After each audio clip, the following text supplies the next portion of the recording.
The oil level reducer is generally lubricated by oil teeth.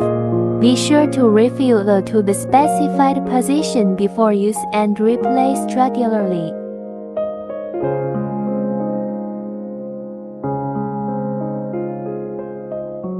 Oil replacement period. When the new reducer is used, the oil must be replaced after the run-in period of 7-14 days.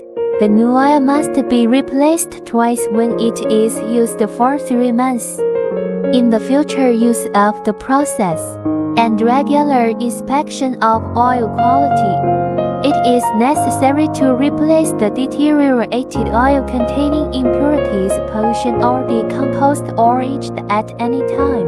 Under normal circumstances, the reducer that works continuously for a long time can be replaced once every 6 to 8 months, while the reducer that works for no more than 8 hours a day can be replaced every 10 to 12 months.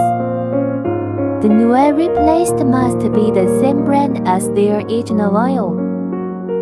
Don't mix different brands and different types of oil.